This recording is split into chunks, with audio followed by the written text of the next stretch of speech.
சைரா, என் உயிரின் உயிரானவர்களே, வாழ்க்கையில் ஏமாந்துட்டோம் அப்படின்னு ஃபீல் பண்ணாதீங்க. நீங்கள் வாழ்க்கையில் எந்த அளவில் ஏமாறுறீங்களோ அந்த அளவில் உங்கள் பாவங்களும் குறையுது.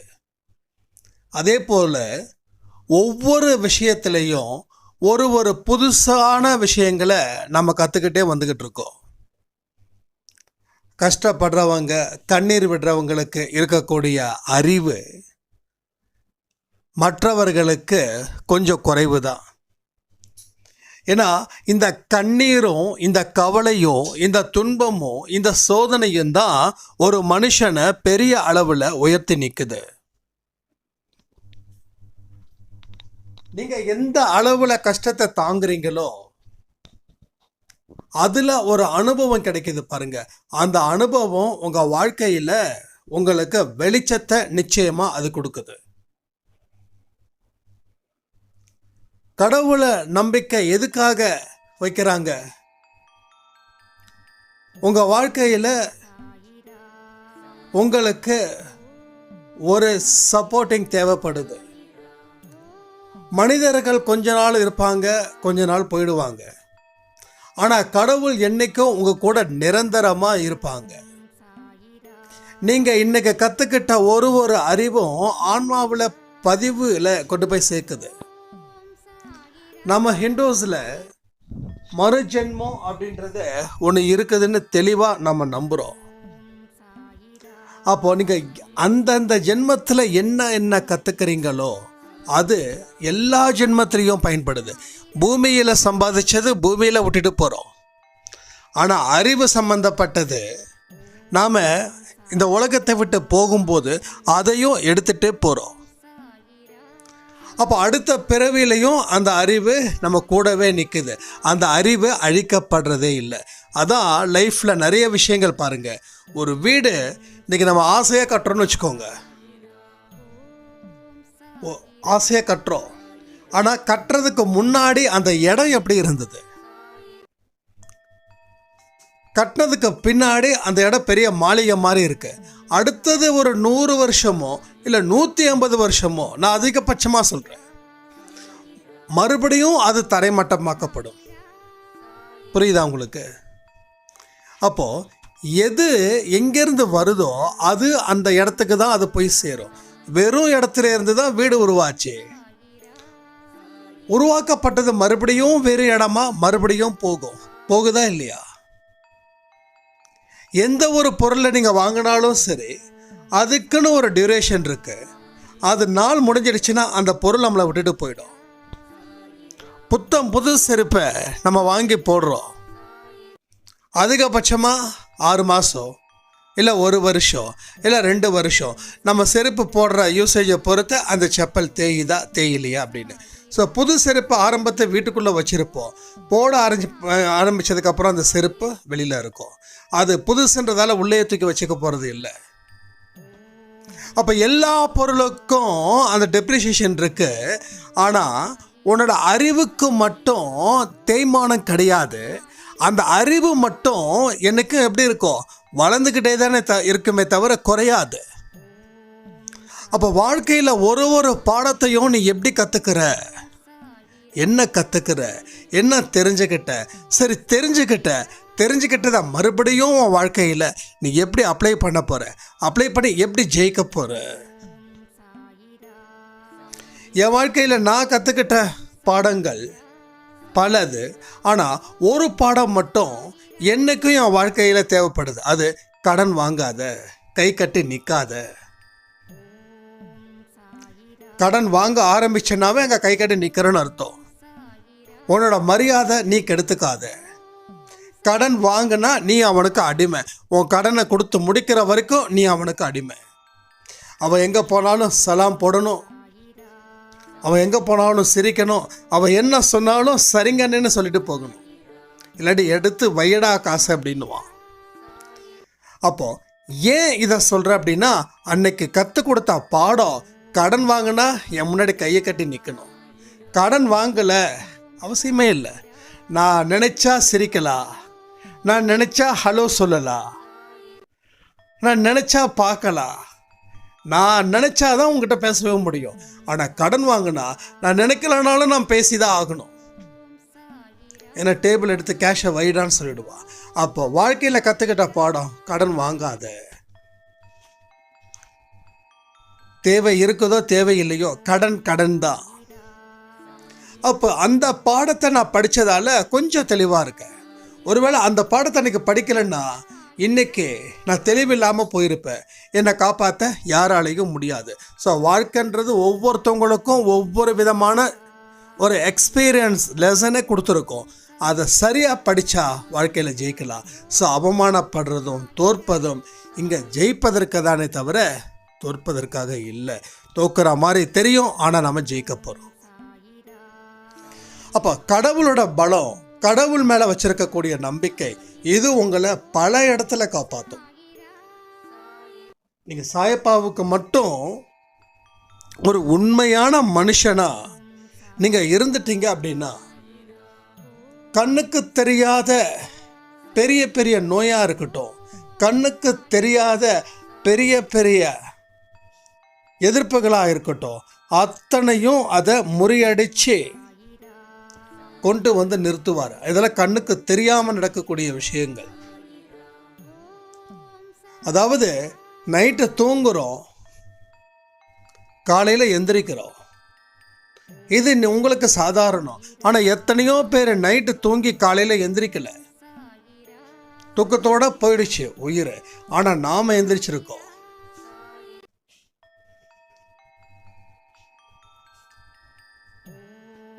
இதெல்லாம் நமக்கு கிடைச்ச அற்புதமாக நினைக்கணும். நான் காலையில் எந்திரிச்சு இருக்கேன், உணர்வோடு இருக்க, என் குடும்பத்தில் இருக்கிற அத்தனை பேரும் எந்திரிச்சிருக்காங்க, நன்றி. யாருக்கு நன்றி? கடவுளுக்கு நன்றி. ஆனால் நாம் என்ன சொல்கிறோம்? இந்த நாளை எப்படி ஓட்டுறது, இன்றைக்கி எப்படி இந்த பிரச்சனைகளை இருந்து சமாளிக்கிறது, என்ன காரணத்தை சொன்னால் இந்த பிரச்சனைகளை இருந்து தப்பிச்சுக்கலாம், இவ்வளோ சீக்கிரம் விடிஞ்சு தொலைஞ்சிடுச்சு, என்னத்தை தான் நான் செய்யறதுன்னு தெரியல, என்ன செஞ்சாலும் தோத்துட்டு தான் போகிறோம். இது பல பேருடைய காலையில் இருக்கக்கூடிய தேசிய கீதம், பல பேருடைய மந்திரம் கூட சொல்லலாம். தேசிய கீதத்தை விட்டுருங்க, மந்திரம். அப்போ காலையில் எந்திரிக்கும் போது எப்படி சுறுசுறுப்பாக எந்திரிக்கணும்? இந்த நாளை கொடுத்த கடவுளுக்கு நன்றி. நான் உயிரோடு இருக்க, நேற்று நைட்டு தூங்கினேன், அசந்துட்டேன், ஆனால் கடவுள் என்னை உயிரோடு பார்த்துக்கிட்டாரு. இப்போ உயிரோட உணர்வோடு நான் எந்திரிச்சிருக்கேன். எனக்கு கை வேலை செய்யுது, கால் வேலை செய்யுது, கண் வேலை செய்யுது, மனசு வேலை செய்யுது, உயிர் இருக்குது, உடல் இருக்குது, எல்லாம் இருக்குது. நான் மட்டுமா? என் குடும்பத்தில் இருக்கிறவங்க அத்தனை பேரும் எந்திரிச்சிட்டாங்க. இந்த மகிழ்ச்சியான காலை பொழுத கடவுளுக்கு நான் நன்றிகள் சொல்கிறேன். நம்ம சொல்லியிருக்கோம், எத்தனை பேர் சொல்லியிருக்கீங்க? கமெண்ட் பண்ணுறீங்களா? ஸோ நன்றிகளை சொல்ல மறந்துட்டோம், பிரச்சனைகளை ஏற்றி பழகிட்டோம். நன்றிகளை சொல்ல ஆரம்பித்தா பிரச்சனை தீரும். நன்றி உள்ளவனாக நம்ம இருப்போம். யாருக்கு? கடவுளுக்கு. கடவுளுக்கு பிடிச்ச மாதிரி வாழ்ந்துட்டா உங்கள் வாழ்க்கையில் மிகப்பெரிய ஒரு ஹிட்டை நீங்கள் நிச்சயமாக கொடுக்கலாம், ஒரு பெரிய வெற்றியை நீங்கள் நிச்சயமாக கொடுக்கலாம். உங்கள் வாழ்க்கையில் என்ன ஆனாலும் சரி, எவ்வளோவுக்கு டாப் லெவலில் போனாலும் சரி, அங்கேயும் உங்களுக்கு சில சேலஞ்சஸ் இருக்கும். துன்பம் இல்லை, இட்ஸ் சேலஞ்சஸ். துன்பம் அப்படின்னு ஒதுங்குறவன், சவால்களை பார்க்காம அது எனக்கு கஷ்டம்னு நினைக்கிறவன். ஆனால் துன்பத்தை இனிமேல் நம்ம என்ன சொல்லலாம்? சவால். எனக்கு துன்பம் காத்துக்கிட்டு இருக்குதுன்னு சொல்லாதீங்க, எனக்கு துன்பம் இருக்குதுன்னு சொல்லாதீங்க, எனக்கு ஒரு சவால் காத்துக்கிட்டு இருக்குது. அந்த சவாலை கடவுளுடைய துணையோடு அதை நான் முறியடிப்பேன். நீ சவாலை முறியடித்தாதான் நீ ஜெயிக்க முடியும். 4 பேருக்கு நீ எப்படி வெற்றி பெற்றதை தெரியணும் அப்படின்னா, நீ இந்த பிரச்சனைகளை இருந்து எப்படி மீண்டு வந்து ஜெயிச்சிருக்க.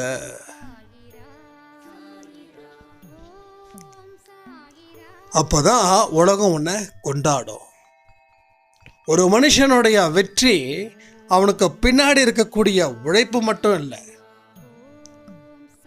நம்ம ஆட்களுக்கு என்னன்னா, நான் உழைக்க ரெடி, ஆனால் அவமானப்பட ரெடியா இல்லை. நான் உழைக்க ரெடி, தோல்வி வந்தால் கூட நான் அதை ஏற்றுக்கிறேன். ஆனால் என்னோட தோல்வியை வச்சு யாராவது கிண்டல் பண்ணால் அதை என்னால் தாங்கிக்க முடியல. ஸோ இப்படிப்பட்ட மனிதர்கள் அதிகம்.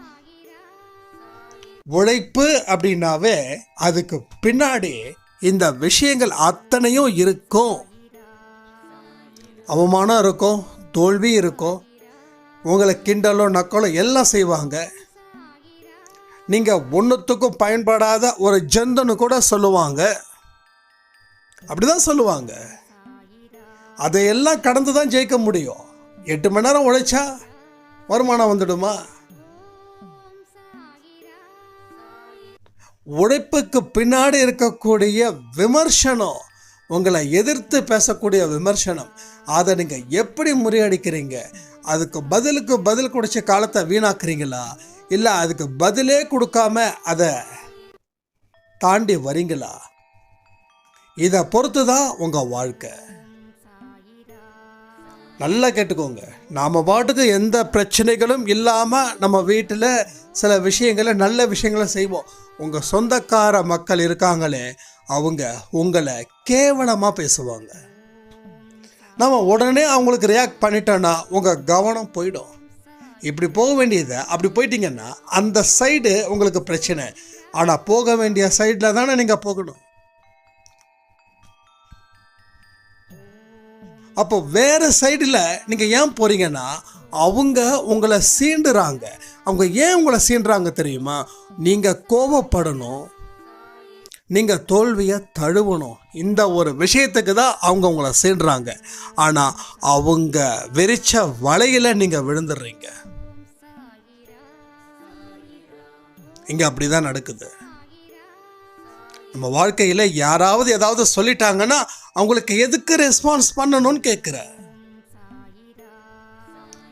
இப்படி கொடுத்துக்கிட்டே இருந்தா, அதாவது ரெஸ்பான்ஸ் கொடுத்துக்கிட்டே இருந்தா, ஒவ்வொரு மனுஷங்கிட்டையும் நீங்கள் ஒரு நாளைக்கு 3 மணி நேரம் 4 மணி நேரம் அவங்களுக்கு பதில் சொல்லி சொல்லி சொல்லி அவங்க கேட்ட கேள்வியே கேட்பாங்க. நீங்கள் சொன்ன பதிலே சொல்லி இதனால் என்ன லாபம்னு கேட்குற. நஷ்டம்தான். லாபம் இல்லைனாலும் பரவாயில்ல, ஆனால் நஷ்டம் ஏற்படக்கூடாதுன்னு நம்ம நினைக்கிறோம். ஆனால் நஷ்டத்தை தான் இங்கே உருவாக்கிக்கிட்டே இருக்கோம். நீ பதில் கொடுத்தா உனக்கு நஷ்டம். ஏன்னா உன் காலம் விரயமாகுது. உன் மனசில் இருக்கிற நம்பிக்கை சிதறடிக்கப்படுகிறது. உன்னோட வழியை மாற்றுறாங்க. உன் புத்தி தடுமாறுது. உன் மனசில் பயம் அதிகரிக்குது. நடக்குமா நடக்காதா அப்படின்ற அளவுக்கு நீ போகிற. கடைசியில் 100 நாளில் செய்ய வேண்டிய வேலையை 10 நாளில் செஞ்சு முடிக்கணும்னு சொல்லி ஒரு அதிகபட்சமான ஒரு கமிட்மெண்ட்டில் போய் நீ சிக்கினதால் உன் வாழ்க்கையே பெரிய சிக்கலாக போகுது. நடந்துச்சா இல்லையா? ஒவ்வொருத்தவங்களோட வாழ்க்கையிலையும் இது நிச்சயமாக நடந்திருக்கும். பதில் யாருக்கு சொல்லணும்? கடவுளுக்கு. யாருக்கு சொல்லக்கூடாது? மனிதர்களுக்கு. உனக்கு பதில் சொல்கிறதுக்காக நான் பிறக்கலை, பிறவி எடுக்கலை, சவால்களை எதிர்கொள்ளலை. என்னை விட்டுடு, நான் பாட்டுக்கு என் வழியில் போகிறேன். நீ என்னவோ பேசு, என்னவோ சொல்லு, என்னவோ செய்ய, அதை பற்றி கவலை இல்லை. அது எல்லாத்தையும் தாண்டி நான் வருவேன். அத்தனை இடத்துலையும் யார் இருக்கா? என் சாயப்பா இருக்காரு, என்னை காப்பாற்றுவார். நீங்கள் எந்த ஃபீல்டாக இருக்கட்டும், ஒரு பிஸ்னஸில் இருங்க, இல்லை ஒரு ப்ரொஃபஷ்னலாக இருங்க, ஒரு ஆக்டராக இருங்க, எதா வேணாலும் இருங்க. ஆனால் ஒரு மனுஷனுக்கும் நீங்கள் ரெஸ்பான்ஸ் பண்ணிங்க அப்படின்னா உங்களுடைய ஃபீல்டு நீங்கள் கெடுத்துக்கிறீங்க. நீங்கள் சக்ஸஸ்ஃபுல் பர்சனாக வராமல் இருப்பதற்கு இதுவும் ஒன் ஆஃப் த ரீசன். எல்லா மனிதர்களும் இன்றைக்கி நல்ல மனிதர்கள்னு சொல்லிட முடியாது. ஏன்னா எவனுக்குமே ஒருத்தனை தாண்டி ஒருத்தன் வாழ்ந்துட்டா பிடிக்காது, பொறாமைப்படுவோம். ஸ்பிரிச்சுவலில் இருக்கிறவங்களுக்கு அந்த பொறாமை புத்தி இருக்குதுன்னா, ஸ்பிரிச்சுவலை பற்றி என்னென்னு தெரியாத மனுஷங்களுக்கு பொறாமை எப்படி இருக்கும்? அப்போது உங்களோட வெற்றியை அவங்க ஏற்றுக்க முடியல, அதனால் அவங்க வெடிக்கிறாங்க. வெடித்ததால் நீங்கள் என்ன பண்ணுறீங்க? சிதறி போகிறீங்க. அவங்க வச்ச குண்டில் நீங்கள் அழிச்சுக்கிறீங்க. அப்போ இதையும் நாம் இனிமேல் விட்டுடணும். அப்போது நீங்கள் எந்தெந்த திசை நோக்கி போகிறீங்களோ அந்தந்த திசையில் இந்த மாதிரியான பூகம்பம் எல்லாமே இருக்கும். அதை தாண்டி எப்படி நீ போய் சமாளித்து வெற்றி பெறுகிற, இதுதான் வாழ்க்கை. ஒரு 4-5 ஒரு வெற்றியை அனுபவிச்சிட்டிங்கன்னா அதுக்கப்புறம் அதனுடைய ஒவ்வொரு நுட்பமும் உங்களுக்கு புரிஞ்சிடும். லைஃப்பில் நான் நிறைய விஷயங்கள் தப்பு பண்ணேன். ஏன் எனக்கு நேரம் இல்லை பிஸ்னஸை பார்க்க அப்படின்னா, எனக்கு எதிராக வரக்கூடிய அத்தனை விஷயத்துக்கும் பதில் சொல்லி நான் பைத்தியக்காரன் ஆகிட்டேன். கேட்டவனும் பைத்தியக்காரன் ஆகிட்டான், பதில் சொன்ன நானும் பைத்தியக்காரன் ஆகிட்டேன். அவனுக்கும் வேலை இல்லை, எனக்கும் வேலை இல்லை. நான் என்னை ப்ரூஃப் பண்ணேன், நான் ரொம்ப திறமையானவன், நான் இதுன்னு கேட்டால் அவன் எதுன்னு கேட்பான், நான் இதுன்னுவேன், இதுனா எதுன்னுவான், அவன் நான் அதுன்னுவேன். இப்படி தான். ஸோ யூஸ்லெஸ் பேச்சஸ் எல்லாமே. ஒன்றுத்துக்கும் பயனில்லாத காதறிந்த ஊசின்னு கூட சொல்லலாம். அது எதுக்கும் பயன்படாது. அப்போ உங்கள் பேச்சுக்கள், உங்கள் எண்ணங்கள், உங்கள் செயல்கள் எதை நோக்கி போகுது, எதை கவர் பண்ண போகுது? உன் வாழ்க்கையை தேடி போகுதா, இல்லை உன் வாழ்க்கையை கீழே இறங்கி போகுதா? ஒன்று மேலே போகுதா, இல்லை கீழே போகுதா? மேலே போகுதுன்னா சந்தோஷம், ஏன்னா ஒரு ஆரோக்கியமான இடத்துக்கு நீங்கள் போகிறீங்க. கீழே போனீங்கன்னா அது பலகீனம், ஒரு மோசமான சூழ்நிலையில் உங்களை நீங்கள் தள்ளிக்கிறீங்க. அப்போ இதில் இருந்து நாம் காப்பாற்றிக்க வேண்டிய பொறுப்பு நம்மது. அப்போது உங்கள் வாழ்க்கையில் இனி எந்த மாதிரியான விஷயங்களை செய்யணும் அப்படின்னா, தேவையில்லாத கேள்விகளுக்கு பதில்கள் கொடுக்கக்கூடாது. குடும்பத்தில் எவ்வளோ பெரிய கஷ்டங்களாக இருக்கட்டும், உங்களை சுற்றியும் உங்கள் மேலே பழி சமத்துனா கூட அந்த இடத்துல பதில் சொல்லாதீங்க. சில பேர் சொல்லுவாங்க, இவ்வளோ தூரம் கேட்குறமே சூடு இல்லையா சொர்ணம் இல்லையான்னு. இல்லைன்ட்டு போங்க. ஏன்னா இவங்களுக்கு பதில் சொல்கிறதுக்காக சூடு சொர்ணம் இருந்தால் பத்தாது. இவங்களுக்கு பதில் சொல்கிறதுக்காக நம்ம உடம்புல சூடு இருக்கணும் சொர்ணம் இருக்கணுமா? அவசியமே இல்லை. வேலை செய்கிறதுக்கு தான் சூடு இருக்கணும் சொர்ணம் இருக்கணும். பதில் சொல்கிறதுக்கெல்லாம் சூடு வேண்டாம் சொர்ணம் வேண்டாம். அவங்க கணக்கில் உங்களுக்கு ஒன்றுமே இல்லைன்னா இல்லாமல் இருந்துட்டு போகுது. இன்னும் கொஞ்ச நாள் நான் வெற்றி வந்துட போகுது. அதுக்கப்புறம் என்ன தெரியுமா சொல்லுவாங்க, யாரெல்லாம் உங்களை எதிர்த்து விமர்சனம் பண்ணுறாங்களோ என்ன பதில் சொல்லுவாங்க நீங்கள் நினைக்கிறீங்க? கொஞ்சம் கமெண்ட் பண்ணுறீங்களா? இது வரைக்கும் உங்களை திட்டி தீர்த்தவங்க, நீங்கள் யாருக்கும் எந்த பதிலும் கொடுக்காம உங்களுடைய கடமைகளை மட்டும் நீங்கள் சிறப்பாக்குறீங்க. ஒரு நாள் நீங்கள் யாருன்றதை காட்டுறீங்க. அப்போ இந்த மனிதர்கள் என்ன சொல்லுவாங்க உங்களை பற்றி? என்ன தெரியுமா சொல்லுவாங்க? நான் அப்போவே சொன்னேன் ஜெயிச்சிடுவான்னு, பாத்தியா ஜெயிச்சிட்டா, நீ தான் கவலைப்பட்ட, அப்படி சொல்கிறாங்க இப்படி சொல்கிறாங்கன்னு. ஆனால் எனக்கு தெரியும் நீ ஜெயிப்பன்னு. நம்ம பக்கத்தில் வந்து நம்ம தலையை வருடி கொடுத்து இந்த மாதிரி சொல்லுவாங்க. ஸோ இவன் தான் இதுக்கு முன்னாடி நம்மளை ஒன்றுத்துக்கோ பிரயோஜனம் கத்திருப்பான். ஆனால் அவனே பக்கத்தில் வந்து இந்த வார்த்தை சொல்லுவான், சொல்ல வைப்பாரு சாயப்பா. இப்போ அப்போவையும் நம்ம ரெஸ்பான்ஸ் பண்ணலை. அவன் நீ வேஸ்ட்டுன்னு சொல்லும்போதும் நம்ம ரெஸ்பான்ஸ் பண்ணலை. இப்போ நீ ரொம்ப சூப்பர்னு சொல்லும் போதும் உடனே நம்ம ரெஸ்பான்ஸ் பண்ணணுமா? என்ன பண்ணுவீங்களா? பண்ணணுமா?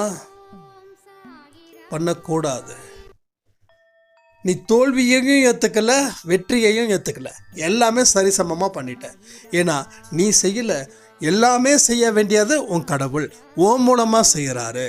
அவருடைய உத்தரவுக்கு நீ கட்டுப்பட்டதால் இந்த வெற்றியை யாருக்கு காணிக்கையாக்கணும்? கடவுளுக்கு. தோல்வியை யாருக்கு காணிக்கையாக்கணும்? கடவுளுக்கு.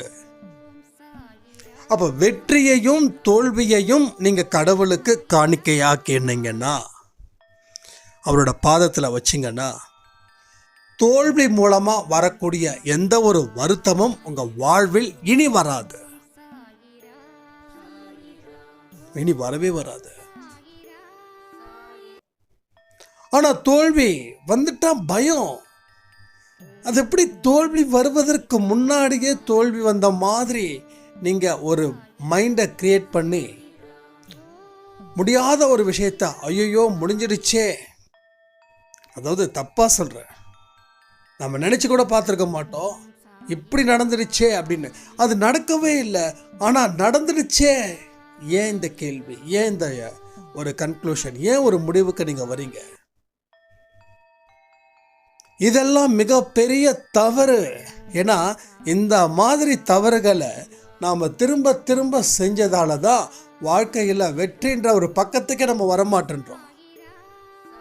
ஒரு 10 பக்கத்தை திருப்பினா வெற்றி, ஆனால் அந்த 10 பக்கத்தை திருப்பாமல் அதே பக்கத்தில் இருக்கோம்.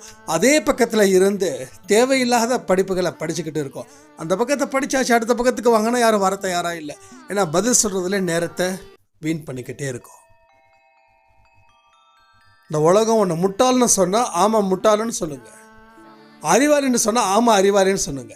ஏன்னா அவன் சொன்னது எல்லாமே நமக்கு இல்லை, கடவுளுக்கு தான் பொருத்தம்.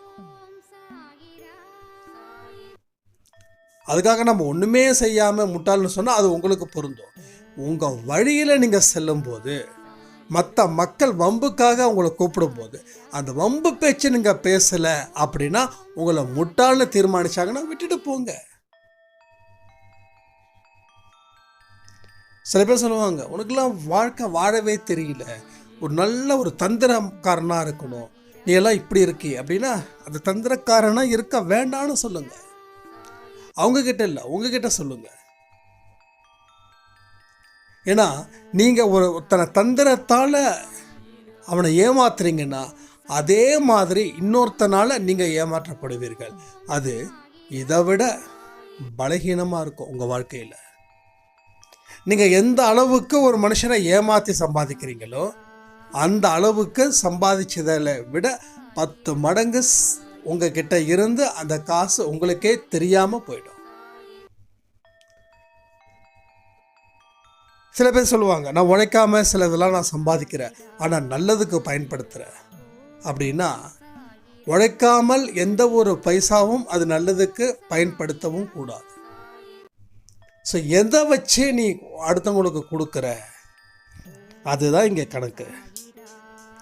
அதை நீ சரியாக கொடுக்குறியா அது மற்றவங்களுக்கு பயனுள்ளதாக அமையும், இல்லைன்னா அத்தனையும் பயன் இல்லாமலே போயிடும். நம்ம நிறைய விஷயங்கள் கற்றுக்கணுங்க, ஏகப்பட்ட விஷயங்கள் சொல்லிக்கிட்டே போகலாம்.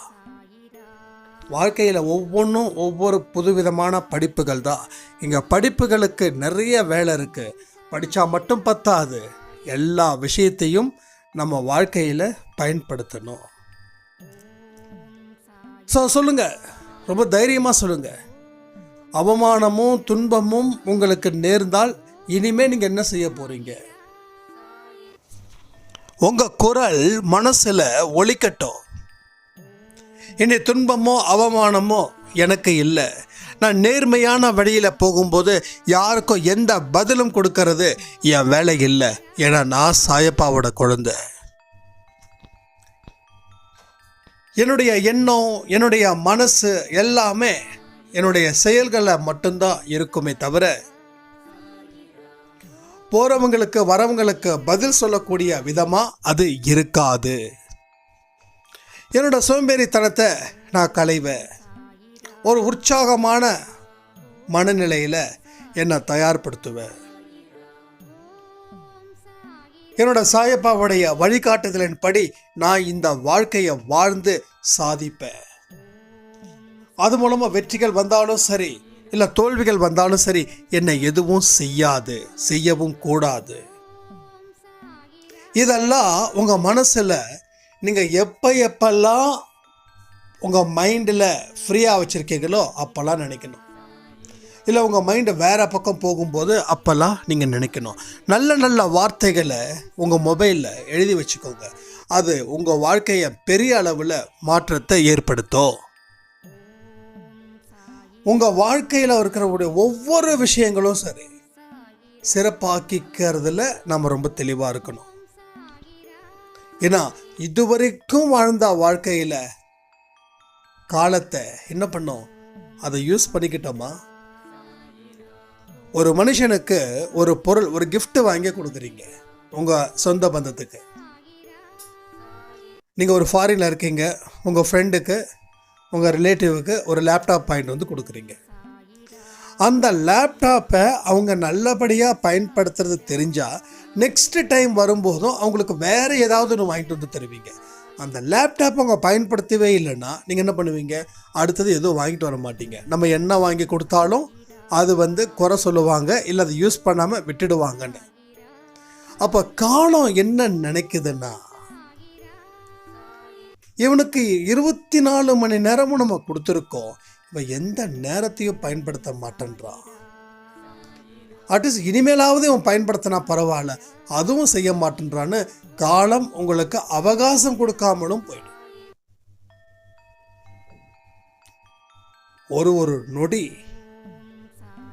எத்தனையோ மனுஷனுக்கு அந்த ஒரு நொடியில சாதிச்சிருக்காங்க.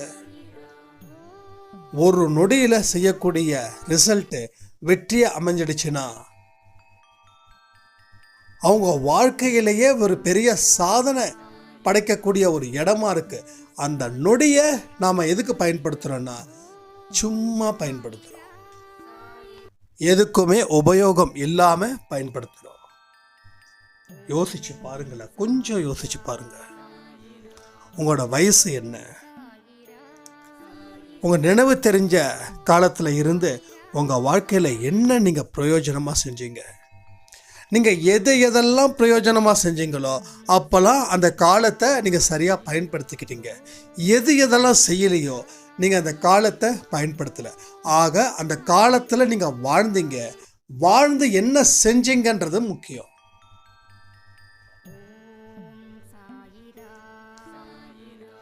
ஒரு 24 மணி நேரத்தில் நீங்கள் என்ன செஞ்சீங்கன்றதை யோசிச்சு பாருங்கள். இந்த 24 hours தினமும் நிமிஷத்துக்கு நிமிஷம் வெற்றி பெறணும்னு நான் சொல்லலை.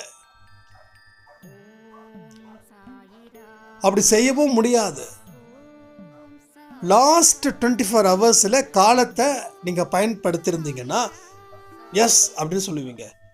யோசிச்சிங்கன்னா சரியாக பயன்படுத்திக்கலன்னு அர்த்தம். உங்களோட மொபைலில் ரீல்ஸ் பார்க்கறது, தேவையில்லாத விஷயத்தை பார்க்கறது, இதனால் உங்கள் வாழ்க்கையில் என்ன பெருசாக நடந்துட போகுது? எல்லாமே உங்கள் காலத்தை திருடக்கூட விஷயமா இருக்குது. எதெல்லாம் என்டர்டெயின்மெண்ட்டில் நீங்கள் மூழ்கி இருக்கீங்களோ உங்கள் காலத்தை நீங்கள் அடகு வச்சிட்டீங்க.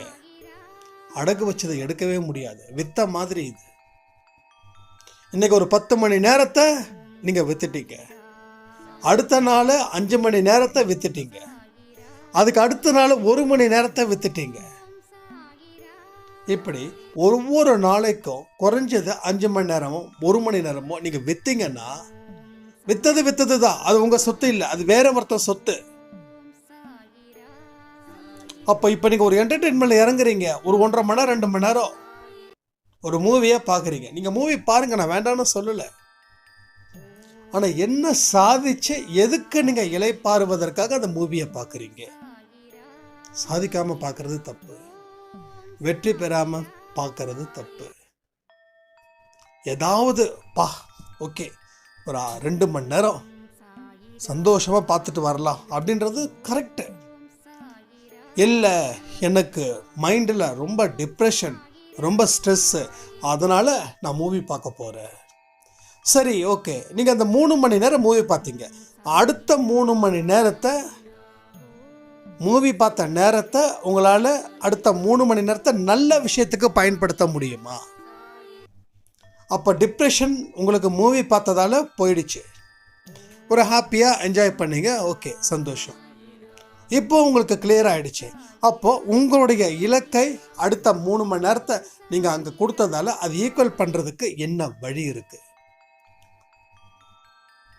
இதெல்லாம் நம்ம சின்ன வயசுல இருந்து இன்னைக்கு வரைக்கும் செஞ்சிருந்தா இப்படிப்பட்ட ஒரு நிலை எந்த மனுஷனுக்கும் வந்திருக்காது.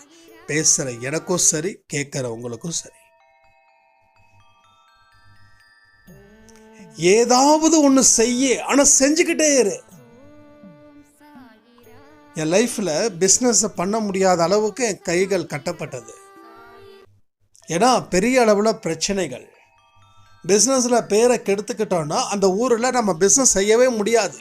ஏன்னா வாங்குறவனும் விற்கிறவனும் அங்கே இருந்தால் தான் ஒரு ஒரு வியாபாரி செய்ய முடியும்.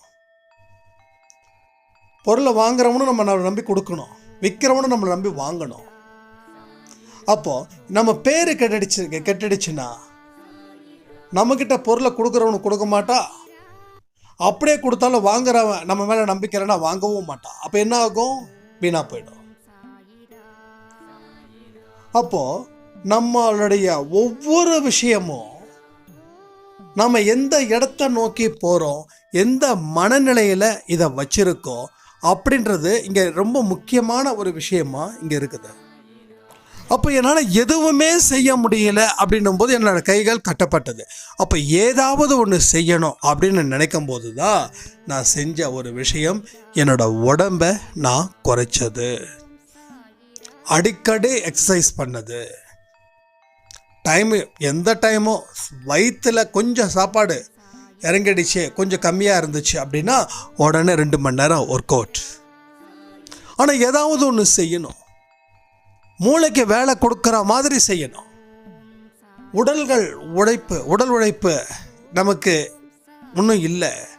அப்போது அட்லீஸ்ட் எக்ஸசைஸ் பண்ணும்போதாவது இந்த உடல் கொஞ்சம் உழைக்குது அப்படின்றதுக்காக அதை நம்ம செஞ்சோம். அடுத்த 10 நிமிஷம் மெடிடேஷன் பண்ணோம். ஸோ ரொம்ப ஃப்ரீயாக இருந்தது.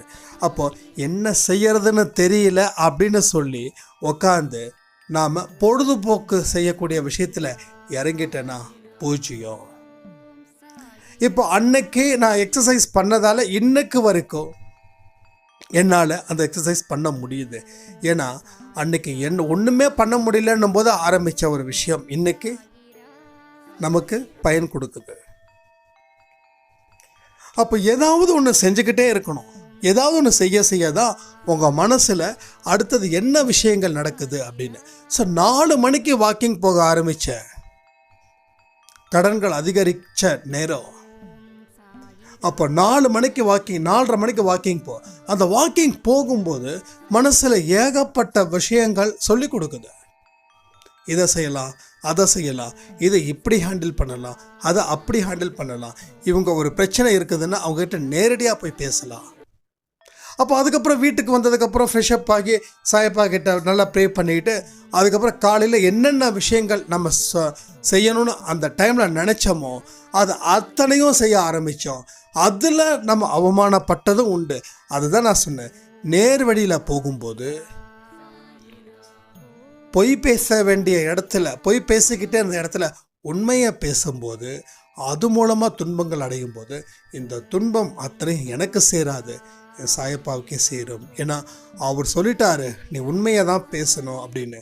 அப்போது உண்மையை பேசும்போது வரக்கூடிய கஷ்டமும் துன்பமும் அவருக்கு தெரியாமல் இல்லை. ஆனால் அவர் ஏன் அப்படி சொன்னாருன்னா, நீ பேசு, எதா இருந்தாலும் நான் பார்த்துக்கிறேன். இது இப்படிப்பட்ட ஒரு இடத்துல இருந்து உங்கள் வாழ்க்கையை ஆரம்பித்து பாருங்க. இது எல்லாமே தான் வாழ்க்கையில் உங்களை உயர்த்தும். இது சரி, அது தப்பு, அது தப்பு, இது சரி, இப்படி ஆர்கியூமெண்ட்ஸ் வேண்டாம். உங்களுக்குள்ள நீங்கள் ஆர்கியூ பண்ணாதீங்க. செய்யணுன்றத சட்டுன்னு செய்யுங்க.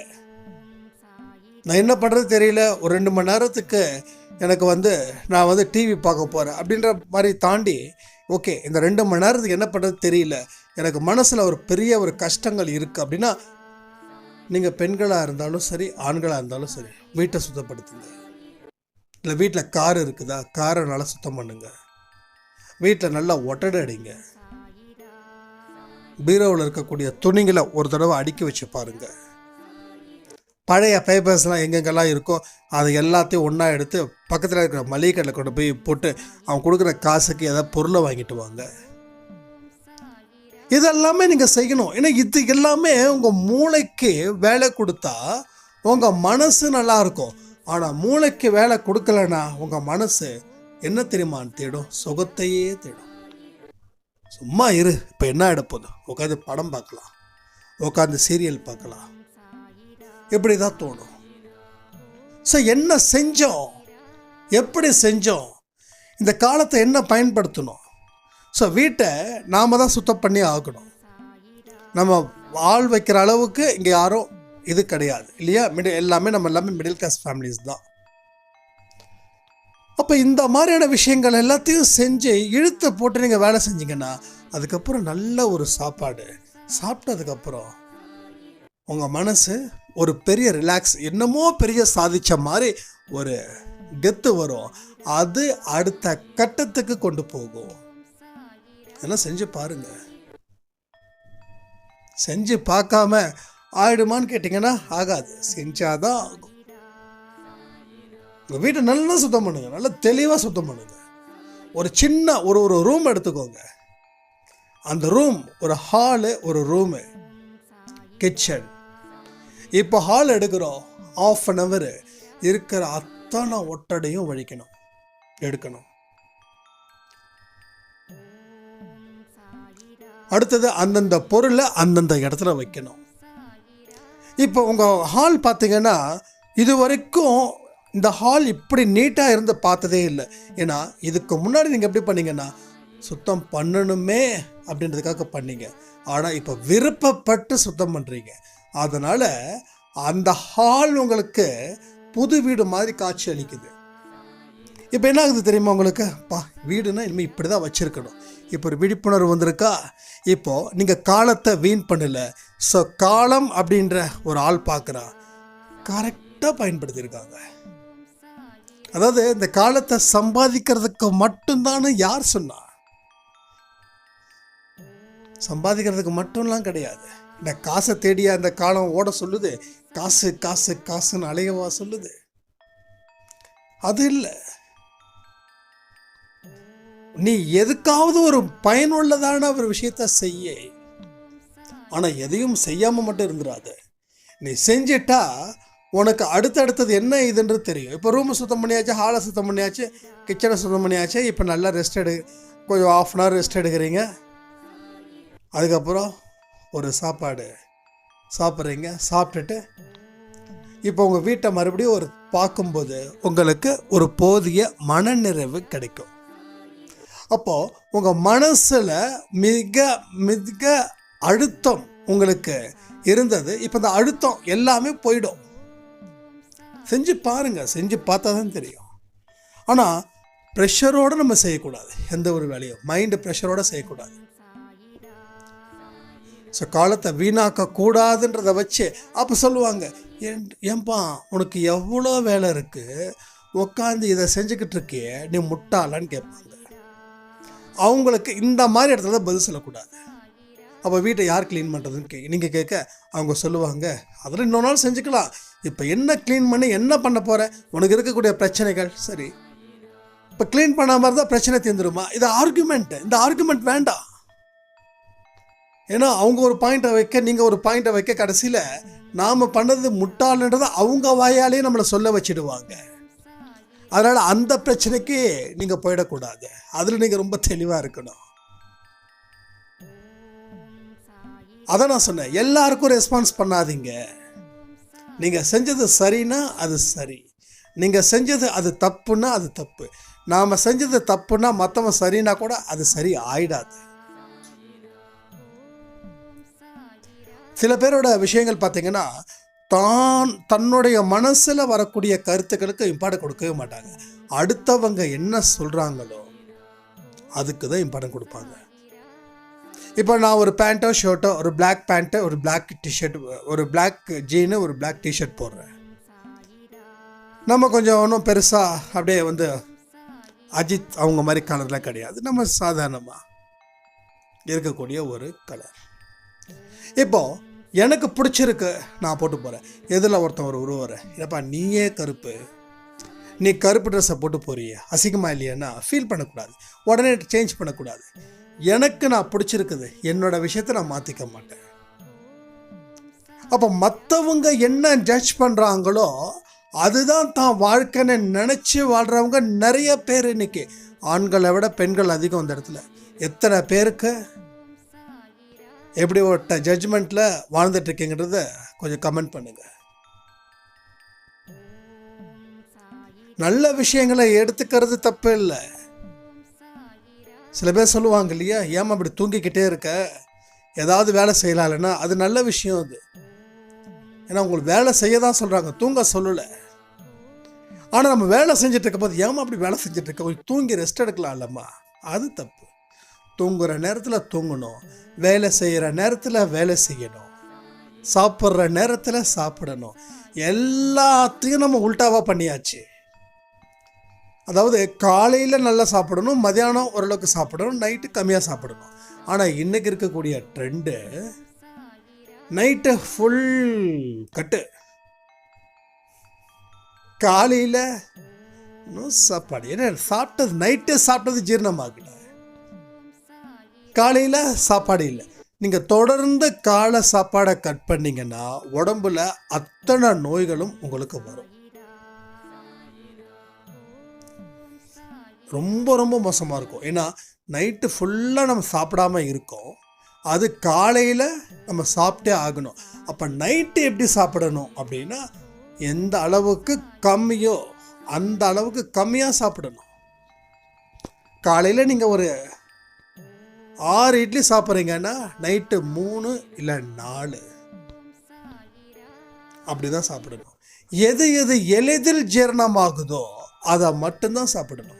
அப்போ தான் ஒரு 10-10:30 மணிக்கு மேலே உடம்புல இருக்கிற அத்தனை உறுப்புகளும் வேலை செய்ய ஆரம்பிக்கும். நீங்கள் வேலை செஞ்சுக்கிட்டே இருந்தீங்கன்னா அது வேலை செய்யாது. அப்போ 10 மணிக்குள்ளே, அதாவது அதிகபட்சம் இது, சில பேர் என்ன சொல்கிறாங்கன்னா 6-7 மணிக்குள்ளே சாப்பிட்டு முடிக்க சொல்கிறாங்க. ஒரு சாய்ராம் என்கிட்ட சொன்னாங்க, ஆனால் நீங்கள் ஒரு நாள் ஒரு ஆடியோவில் கொடுத்துருந்தீங்க 7 மணிக்கெல்லாம் சாப்பிட சொல்லி. நான் நீங்கள் சொல்கிறத அப்படியே அத்தனையும் ஃபாலோ பண்ணக்கூடிய ஒருத்தர் 7 மணிக்கு நான் சாப்பிட ஆரம்பிச்சிட்டேன்னாரு. எப்படின்னு கேளுங்க அப்படின்னாரு. சொல்லுங்க அப்படின்னு. 7 மணிக்கு ஆஃபீஸில் எடுத்துகிட்டு போய் சாப்பிட்ருவாரா. மதியான சாப்பாடு அவங்க வீட்டுக்கு வந்து வர்றதுக்கு 9-10 மணி ஆகுமா. அதனால் என்ன பண்ணுறாருன்னா, ஒன்று காலையில் சாப்பாடு எடுத்துகிட்டு போகும்போதே மதியான சாப்பாடும் எடுத்துகிட்டு போயிடுவாங்களா. நைட்டுக்கு ஒரு 2 தோசை, ஒரு ஆம்லேட், ஒரு 7 மணிக்கு சாப்பிட்றது. அந்த ஆம்லேட் எதுக்கு அப்படின்னா பசி கொஞ்சம் அடங்குன்றதுக்காக. அது இப்போ சாப்பிட்றது இல்லைன்னு சொல்லிட்டாரு. ஏன்னா நைட்டு முட்டை சாப்பிட்டா ஜீரணமாகாது. குழந்தைங்களுக்கு கூட நைட்டு முட்டை கொடுக்கக்கூடாது. 6 மணிக்கு மேலே நான் வெஜிடேரியன் சாப்பிடவே கூடாது. ஆனால் இன்றைக்கி ஞாயிற்றுக்கிழமை எத்தனை பேர் இன்றைக்கி நைட்டுக்கு சிக்கனும் மட்டனும் சாப்பிட்றீங்கன்னு தெரியல. ஸோ இதாவது பரவாயில்ல. இன்னும் சில பேர் என்ன பண்ணுவாங்க, ஃப்ரிட்ஜில் வச்சு அதை சூடு பண்ணி சாப்பிடுவீங்க. ஒரு குழம்பை சூடு பண்ணால் அது விஷம். ஒரு குழம்போ சாதமோ அடுத்த 4 ஹவர்ஸில் நீங்கள் சாப்பிட்டு முடிக்கணும். அதான் புத்திசாலித்தனம். மீன் குழம்பெல்லாம் வச்சா 5 நாள் 6 நாள், ஒரு வாரத்துக்கே வச்சுக்கிறாங்க. சிக்கன் குழம்பெல்லாம் அதிகமாக செஞ்சிடுறது. சண்டே சிக்கன், மதியானம் chicken, night chicken. Monday morning இட்லிக்கு சிக்கன் குழம்பு, மதியானம் சிக்கன் சாப்பாடு, நைட்டுக்கு ஏதோ ஒரு சட்னி. அடுத்த செவ்வாய்க்கிழமை அன்னைக்கு காலையில் சட்னி, மதியானம் சிக்கன் குழம்பு, இப்படி. ஸோ புதன்கிழமை வரைக்கும் வச்சு சாப்பிட்றவங்க ஜாஸ்தி. அது சென்னையில் ரொம்ப அதிகம். சென்னையில் எத்தனை பேர் இருக்கீங்க? யார் அப்படி சாப்பிட்றீங்க? அப்போ சிக்கன் மட்டன் சாப்பிட்டா அந்த 6 நாள் அதோட முடிச்சுக்கணும். நைட்டுக்கு புத்திசாலித்தனமாக என்ன பண்ணணும்னா 2 இட்லியோ சட்னியோ செய்யணும். உங்கள் சாப்பாட்டு அறையில் 10 நிமிஷம் 20 நிமிஷம் இல்லை அரை மணி நேரம் அதிகமாக நீங்கள் செஞ்சீங்கன்னா கொஞ்சம் 10 வருஷம் சேர்த்து வாழலாம் நோய் இல்லாமல். இல்லைன்னா நோயோடு தான் வாழணும். ஏன்னா உடல் ஆரோக்கியமும் இங்கே ரொம்ப இம்பார்ட்டன்ட். அப்போ தான் மனசும் ஆரோக்கியமாக இருக்கும். அப்போ அவங்க என்ன சொன்னாங்க, 7 மணிக்கெல்லாம் நான் எடுத்துகிட்டு போயிட்டு சாப்பிட்டுடுவேன். வீட்டுக்கு வந்ததுக்கப்புறம் 10 மணி ஆகும். ஒரே ஒரு வாழைப்பழம் இல்லை பால் 6 ஃப்ரூட்ஸு இதை மட்டும் சாப்பிட்டுட்டு படுத்து தூங்கிட்டா இப்போ ரொம்ப ஃப்ரெஷ்ஷாக இருக்குது மைண்டு. அதுக்கு முன்னாடி என்ன பண்ணுவாரா, காலையில் கடைக்கணும் சாப்பிட்றது, மதியானம் ஒரு கட்டு சாப்பாடு, நைட்டு வீட்டுக்கு வந்த உடனே இவர் ஏதோ காளான் காலிஃப்ளவர் இதெல்லாம் வாங்கிட்டு போயிடுவாரா. நைட்டுக்கு தோசைக்கோ இட்லிக்கோ இல்லை சாப்பாட்டுக்கோ அதை தொட்டு சாப்பிட்றதா? அப்போ வயிறு ஃபுல்லாக சாப்பிட்றது, நைட்டு 12 மணிக்கு தூங்குறது, அடுத்த நாள் காலையில் தலைவலி, அந்த வலி இந்த வலி. அப்போ கரெக்டாக காலையில் சாப்பிட முடியாது. இப்போது அவர் கரெக்டாக சாப்பிட்டு கரெக்டாக உடம்பை பார்த்துக்கிறாரா? இதெல்லாம் எதுக்கு சொல்கிறேன்னா, நம்மளுடைய வாழ்க்கையில் சில விஷயங்களை தவற விட்டுட்டோம். எதெல்லாம் சரியோ அதெல்லாம் தப்பாயிடுச்சு, எதெல்லாம் தப்போ அதெல்லாம் சரியாயிடுச்சு. அதனால தான் சொல்கிறேன், சாப்பிட வேண்டிய நேரத்தில் சாப்பிடணும், வேலை செய்ய வேண்டிய நேரத்தில் வேலை செய்யணும். எல்லாமே உல்டாவாக மாறிடுச்சுன்னா வாழ்க்கையும் பல்ட்டி அடிச்சிடும், அப்படியே பல்ட்டி அடிச்சிடும். ஸோ 20 வயசில் இப்போ எல்லாமே வந்துருச்சு, நோய் அது எல்லாம் வந்துருச்சு. நம்ம நேற்று ரைட்டு கொடுத்த ஆடியோவில் கூட இந்த நோயை பற்றி தான் பேசணும். ஸோ அதுக்கு கூடுதலாக விஷயங்கள் இதெல்லாம் சரி பண்ணணும், எல்லாமே சரி பண்ணணும். இவ்வளோவானா செய்கிறது அப்படின்னு கேட்காதீங்க. இவ்வளோதான் செய்கிறோம், இவ்வளோதாங்க செய்கிறோம். என்றைக்குமே மலைச்சு பார்க்காதீங்க, எவ்வளோ செய்ய வேண்டியதாக இருக்கும். ஜஸ்ட் அவ்வளோதான். பழகிட்டா எல்லாமே ஈஸி, பழகாத வரைக்கும் தான் கஷ்டம். பழகி பார்த்துட்டிங்கன்னா எல்லாமே ஈஸி. ஆனால் அதை எல்லாமே பழக்கத்துக்கு கொண்டு வரணும்னா நீங்கள் அதுக்கு தடை போடாமல் இருக்கணும். ஒரு நாள் கூட விடாமல் செய்யணும். எந்த ஒரு விஷயமா இருந்தாலும் விடாமல் செஞ்சாதான் அது பழக்கத்துக்கு வரும், இல்லைன்னா பழக்கத்துக்கு வராது. சென்னையில் ஒரு தாத்தா இருக்கார், அடிக்கிற மழையில் கூட வாக்கிங் போவார். எப்படி தெரியுமா? கொடையை வச்சு வாக்கிங் போவார். அட்ட மழை பெஞ்சதுன்னா வீட்டுக்குள்ளே நடப்பாரா. அந்த 40 நிமிஷம் அது நடந்தே ஆகணுமா, இல்லைன்னா என்னமோ ஒன்று குறைஞ்ச மாதிரி ஒரு ஃபீல் ஆகுதா, அந்த அன்னைக்கு நாளே வீணாக போன மாதிரி. நம்மளால் இதெல்லாம் செய்ய முடியுமா? இதெல்லாம் எப்படி முடியும்னு தான் நம்ம கேட்போம். அவர் ஒரு வயசான தாத்தாவால் முடிகிறது, ஏன் ஒரு குமரனால் முடியல, சின்ன பசங்களால் முடியல? அப்போது நீங்கள் ஏன் முடியல? அப்போ அந்த நேரத்தில் நீங்கள் என்ன செய்கிறீங்க? அந்த தாத்தா 5 மணிக்கு வாக்கிங் போகிறாருன்னா அந்த 5 மணிக்கு நீங்கள் என்ன செய்கிறீங்க? தினமும் 5லேருந்து 6 மணிக்கு என்ன பண்ணுறீங்க? அந்த தாத்தா 5 மணிக்கு வாக்கிங் போகிறாரு, நீங்கள் 5லேருந்து 6 மணிக்குள்ள என்ன பண்ணுறீங்க? அவர் காலை கடனை முடிக்கிறதுக்கு 4:30 மணிக்கு எழுந்திரிச்சு எல்லாத்தையும் முடிச்சுட்டு 5 மணிக்கு நேராக அவர் சொல்கிறார், வாக்கிங் நடக்கிறத அது கிரவுண்டுன்னு சொல்லுவார். 5 மணிக்கு அக்யூரேட்டாக நான் கிரவுண்டுக்கு போயிடுவேன். ஏஜ் என்ன தெரியுமா? 90 இயர்ஸ். அவர் சொல்கிறார் என்கிட்ட, என் அளவுக்கு யாரும் வேகமாக நடக்க மாட்டாங்க தம்பி அப்படின்றார். அந்த 90 வயசு வரைக்கும் ஏன் அவர் இளமையாக இருக்காருன்னா, அவர் ஸ்கூல் படிக்கிறதுலேருந்து அத்லெட்டிக். அவர் அன்னைக்கு ஓட ஆரம்பித்தவர் இன்னைக்கு வரைக்கும் ஓடாமல் இருக்கிறது. ஃபீவர் வந்தால் கூட காலையில் தூங்கிட்டாருனா கூட 10 மணி 10:30 மணிக்கு எழுந்திரிச்சா கூட கண்டிப்பாக வாக்கிங் போய் சொல்ல அடம் பிடிப்பாராம் வீட்டில். அதனால் ஒருத்தவங்க கூட்டு போவாங்களாம், முடிஞ்ச அளவுக்கு நடப்பாராம், வீட்டுக்கு வந்துடுவாராம். ஸோ கடமைன்னா அப்படி இருக்கணும், அதுதாங்க. அதனால தான் அந்த தாத்தாவுக்கு 90 இயர்ஸ் ஆனாலும் அவர் சூப்பராக நடக்கிறாரு. ஆனால் 60 ஆயிடுச்சுன்னா நம்ம என்ன பழமொழி சொல்கிறோம் தெரியுமா? எப்போ தான் கடவுள் என்னை கூப்பிடுவான்னு தெரியல, இந்த கஷ்டத்தை அனுபவிக்கிறதுக்கு கண்ணை மூடிட்டா போதும். 60. ஆனால் இப்போலாம் 40லே வந்துருச்சுன்னு நினைக்கிறேன். இப்போலாம் 60 இப்போ 40லே வந்துருச்சு. ஒரு 20 வயசு ஒரு பையன் சொல்கிறான், வாழ்க்கைன்றது அவ்வளோ டிப்ரெஷன் ஆகிடுச்சுண்ணா, எங்கேயாவது வேகமாக வண்டியை விட்டு பேசாமல் முடிச்சுக்கலாம். என்னடா உனக்கு பிரச்சனை? 20 வயசு தாண்டா ஆகுது அப்படின்னா ஏகப்பட்ட பிரச்சனைண்ணா. சரி, என்னடா பிரச்சனை? ஒவ்வொன்றா சொல்கிறேன்னா அதெல்லாம் சொன்னால் சொல்லிக்கிட்டே இருக்கலாம்ண்ணா. அவனுக்கே தெரியல என்ன பிரச்சனைன்னு. இதெல்லாம் ஒரு பிரச்சனையாக நினைக்கிறவ 20 வயசில் அப்பா அம்மாவோட சப்போர்ட்டிங்கில் இருக்கிறவ அதிகபட்சமாக என்ன, அவனுக்கு ஒரு காதல் இருக்கும். ஏன்னா அந்த வயசில் அது வந்து தான் போகும். அது வராமல் யாருக்கும் வராது, இல்லை எல்லாருக்கும் வரும். இதை தாண்டி அவனுக்கு என்ன அவ்வளோ பெரிய பிரச்சனை? அதுக்கே அவன் உயிரை விடணும்னு நினைக்கிறான். அப்போ அவன் 30ல் எப்படி இருப்பான், 40ல் எப்படி இருப்பான், 50ல் எப்படி இருப்பான், 60ல் அவன் இருப்பானானே தெரியாது. நம்மளுக்கு எதையுமே சமாளிக்க முடியல. ஆனால் நமக்கு நிறைய ஆசை மட்டும் இருக்குது, பெரிய இடத்துல இருக்கணும், நல்லா வாழணும்னு. ஆனால் சவால்களை ஏற்றுப்பியானா அது மட்டும் முடியாதுன்னு அப்படின்றோம். நீங்கள் எந்த அளவுக்கு உச்சத்தில் போகிறீங்களோ அந்த அளவுக்கு உங்களுக்கு சோதனைகள் வரும் அப்படின்னா, அப்போ நான் வேண்டாம், நான் இப்படியே இருந்துக்கிறேன், அவ்வளோதான், முடிஞ்சிடுச்சு, வேண்டாம்னா வேண்டாம் தான். உங்கள் உடலில் உயிர் இருக்கிற வரைக்கும் யார் தன்னுடைய கடமைகளை அடுத்தவனுடைய தயவு இல்லாமல் செய்கிறாங்களோ அவங்களே மிகப்பெரிய அதிர்ஷ்டசாலிகள். இதை என்னைக்கும் நம்ம மனசில் வச்சுக்கணும். சும்மா அப்படி இப்படிலாம் சொல்லிடவே கூடாது. அப்போ தான் உங்களுக்கு அடுத்த ஜென்மத்துக்கு இது ஒரு போனஸாக கிடைக்கும். நான் நிறைய வாட்டி உங்ககிட்ட சொல்லியிருக்கேன், உங்களுக்கு வயசை பற்றி கவலை இல்லை, ஆனால் சொல்லக்கூடிய கருத்துக்களை என்ஜாய் பண்ணி மனசுக்குள்ளே கொண்டு வந்து சேருங்க. அது ஆன்மாவுக்குள்ளே போய் பதிவாக சேரும். அடுத்த ஜென்மத்தில் அந்த அறிவு உங்கள் வாழ்க்கைக்கு பயன்படும். ஆனால் இது யாரும் நம்பல இல்லை.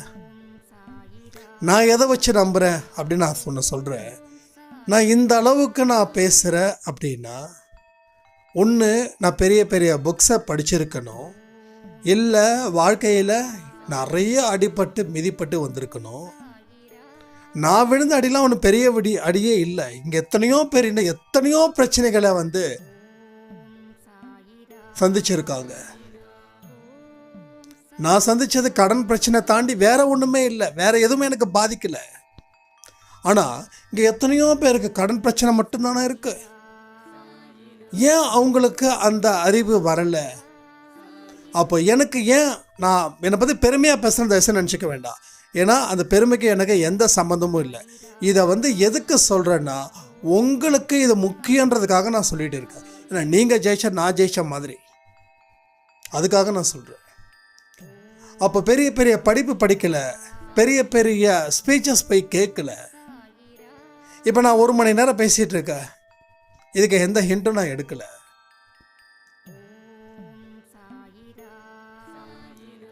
யாரும் இப்படி பேசுன்னு எனக்கு சொல்லியும் கொடுக்கல. அப்புறம் எப்படி இது பாசிபிள் ஆகும்? இல்லாததை பற்றி கற்பனை கலந்து பேசுறதுன்றது வேற. ஆனால் வாழ்க்கையை பற்றி பேசணுன்னா எனக்கு 1 இல்லை 10 பிரச்சனைகளை நான் சந்தித்து எனக்கு 60க்கு அப்புறம் நான் பேசினா கரெக்டாக இருக்கும். ஆனால் ஒரே ஒரு பிரச்சனை தான் நான் சந்தித்தேன். ஆனால் இப்போ நான் இவ்வளோ பேசுகிறேன்னா, அப்போ நான் இந்த ஜென்மத்தில் இதை நான் சத்தியமாக கற்றுக்கலை. போன ஜென்மத்தில், அதுக்கு முந்தின ஜென்மத்தில், இது மாதிரி சில ஜென்மத்தில் நான் கற்றுக்கிட்டது அத்தனையும் இங்கே உங்ககிட்ட நான் கொடுக்குறேன்னா, அப்போ நான் போன ஜென்மத்தில் கற்றுருக்கேன்னு தானே அர்த்தம். அப்போ நீங்கள் இந்த ஜென்மத்தில் நிறைய விஷயங்களை கற்றுக்கிட்டா அடுத்த ஜென்மத்தில் அது உங்களுக்கு பயனுள்ளதாக இருக்குமா இருக்காதா? யோசிச்சு பாருங்க. மகாத்மா காந்தி என்னைக்கோ எழுதி வச்சுட்டு போனது இன்னைக்கு வரைக்கும் படிக்கிறோம். அவர் போனதால் அவருடைய தத்துவங்களும் போயிடுச்சுன்னு சொல்லிட முடியாது. ஜீசஸ், குரான், நபிகள் நாயகம், புத்தர், அதே மாதிரியான ஆழ்ந்த அறிவு அவங்களாம் வெளியில் விட்டுட்டு போனாங்க. ஆனால் நமக்குள்ள அந்த ஆன்மா இருக்கு. அந்த ஆன்மா அறிவினால் வளர்க்கப்படணும். அந்த ஆன்மாவுக்கு மந்தத்தை கொடுக்கக்கூடாது. ஆனால் இங்கே பல பேரோட ஆன்மா மந்தத்தில் தான் இருக்குது. அந்த ஆன்மாவுக்கு அறிவையும் வெளிச்சத்தையும் சுறுசுறுப்பையும் கொடுக்கணும்னா நல்ல பதிவுகளை, நல்ல விஷயங்களை நம்ம மனசில் ஆழமாக கொண்டு சேர்த்தே ஆகணும். அப்படிப்பட்ட ஒரு சூழ்நிலையை நீங்கள் உருவாக்கிக்கிட்டீங்கன்னா உங்கள் வாழ்க்கையில் மிகப்பெரிய பேரின்பத்தை நீங்கள் அடைவீர்கள். சிற்றின்பத்தை நோக்கி நம்ம போகவே மாட்டோம். எல்லாமே பேரின்பம், எல்லாமே வெளிச்சம். நீங்கள் எவ்வளோ இருட்டில் இருந்தாலும் உங்களை சுற்றி ஒரு வெளிச்சம் இருக்கிற ஒரு ஃபீல் உங்களுக்கு அது கிடைக்கும். உங்களை பற்றி எத்தனையோ தோல்வி அடைஞ்ச மனிதர்கள் இருந்தாலும், அவங்க எத்தனையோ நெகட்டிவிட்டியை பேசினாலும் உங்கள் மனசில் யாராலையும் மாற்ற முடியாத அளவுக்கு நீங்கள் ஒரு பெரிய ஸ்ட்ராங் பாயிண்ட்டாக இங்கே இருப்பீங்க. சில பேருக்கு அந்த பாசிட்டிவிட்டி ஏன் வரலன்னா, அந்த ஆன்மா ஃபுல்லாக அந்த மந்தமாக இருக்குது. இப்போ கூட நம்ம சரி பண்ணிக்கலாம். ஆன்மாவை தொட்டு பார்க்க முடியாது. ஆன்மாவுக்கு உருவம் கிடையாது. ஆன்மாவுக்கு உணர்வுகள். உணர்வுகள் மூலமாக தான் அதை நாம் சரி பண்ணணும். அதற்கு உண்டான வழிகளை செய்வது தானே புத்திசாலித்தனம். அதை விட்டுட்டு நாம் என்னென்னமோ செஞ்சுக்கிட்டு இருக்கோமே. அப்போ அந்த உணர்வுகளை அறிவை அதில் செலுத்தி அதை அது விழிப்புணர்வை கொடுத்து அதை விழிப்பு நிலையை அடைய வச்சா நாமளும் சந்தோஷமாக பரிபூர்ணமான ஒரு வாழ்க்கையை நம்ம வாழ்ந்து சாதிக்கலாம். இல்லைன்னா கஷ்டங்கள் தொடர்கதையாக மாறிடும். இப்போ கூட உங்கள் தொடர்கதைக்கு முற்றுப்புள்ளி வைக்கலான்னு நான் சொல்கிறேன். ஆனால் எத்தனை பேர் இதை வைப்பதற்கு ரெடின்னு எனக்கு தெரியல. இப்போ இந்த ஆடியோ 1 hour, இதில் எத்தனை பேர் ஃபுல்லாக கேட்டீங்க, யார் ஃபுல்லாக கேட்கலன்னு தெரில. ஏன்னா என்ன பேச போகிறேன்னு நமக்கு தெரியாது. ஒருவேளை பேச போகிறது முன்னாடியே இருந்துச்சுன்னா முன்னாடியே ஹைலைட் பாயிண்ட்டை வைக்கலாம். இது சராசரியாக வந்துக்கிட்டே இருக்குது. அப்போ எல்லா விஷயத்தையும் முழுமையாக நீங்கள் கேட்டால் மட்டும்தான் ஒரு ஆடியோவும் உங்களுக்கு புரியும். இல்லைன்னா சத்தியமாக புரியாது. அப்போது இந்த ஆடியோவோட ஆரம்பத்தில் நான் சொல்லக்கூடிய வார்த்தைகளை யோசிச்சு பாருங்கள். இது எல்லாமே அதில் சேருதா? பேச வேண்டியதில் சேருதா? நீ ஒரு நிலையை நோக்கி போனால் உனக்கு அவமானம் வந்துடும். உழைப்பு மட்டும் இல்லை, உழைக்கிறதுக்கு பின்னாடி இருக்கக்கூடிய அவமானமும் துன்பமும் எது வந்தாலும் அது சாயப்பாவது நினச்சி நீ அதை தாண்டி போயிட்டா உன் வாழ்க்கையில் பிரச்சனைகள் அப்படின்றது இல்லாமலே போயிடும். கரெக்டு தானே? ஆக மொத்தம் நம்ம எந்த ஒரு இடத்துலையும் அந்த அடிமைத்தனமாக இருக்கவே கூடாது. நாம் அடிமைப்படுத்திக்கிறது நம்ம ஆன்மாவை அடிமைப்படுத்துவதற்கு சமம். கடவுள் மேலே வைக்கக்கூடிய நம்பிக்கை உங்கள் வாழ்க்கையில் மேலும் மேலும் உங்களை உயரத்துக்கு கொண்டு போகும். ஆனால் நாம் ஒரு ஸ்டேஜுக்கு மேலே கஷ்டங்களும் கவலைகளும் சூழ்ந்துடுச்சுன்னா கடவுள்னு ஒருத்தர் இருக்கிறாருன்றதே மறந்து ஒரு விதமான பதட்டத்திலையும் படபடப்பை நோக்கியும் போய்கிட்டே இருக்கும். இது உங்களுக்கு வாழ்க்கையில் என்ன செஞ்சு கொடுத்துற போகுது? தோல்வியை தான் கொடுக்கும், வெற்றியை கொடுக்காது. ஸோ வெற்றிகரமான வாழ்க்கையை வாழ்வதற்கு அத்தனை விதமான வழிகளும் முயற்சிகளும் இன்றையில இருந்து ஆரம்பிச்சிங்கன்னா உங்கள் வாழ்க்கையில் இனி சிறப்பான ஒரு இடத்துக்கு நீங்கள் போகலாம். அன்பே சாயில நம்ம அந்த கொடுத்த ஆடியோவில் நோயை பற்றி அது ரொம்ப ரொம்ப ரொம்ப இம்பார்ட்டன்ட். 3 மாதத்தில் சரி பண்ணுவோம். நான் ரொம்ப எக்ஸ்பெக்ட் பண்ணுறேன். இந்த 3 மாதத்தில் எத்தனை சாட்சிகள் நம்ம கூட இருக்க போகுதுன்னு. நம்பினோர் அத்தனை பேருக்கும் இது நடக்கும். ஆனால் சொன்னதை முழுக்க செய்யணும். அரையங்குறையமாக செஞ்சுக்கிட்டா அதுக்கு தகுந்த மாதிரி ரிசல்ட்டு தான் கிடைக்கும். ரிசல்ட்டு கிடைக்கும், ஆனால் பெருசாக கிடைக்காது. 100% ரிசல்ட்டு வேணும்னா நான் சொல்கிறத ஒன்று விடாமல் செஞ்சிங்கன்னா உங்களோட ரிசல்ட்டை பக்காவாக இருக்குன்னு சொல்லி இந்த ஆடியோவை நான் முடிக்கிறேன். ஜெய் சாய்ரா.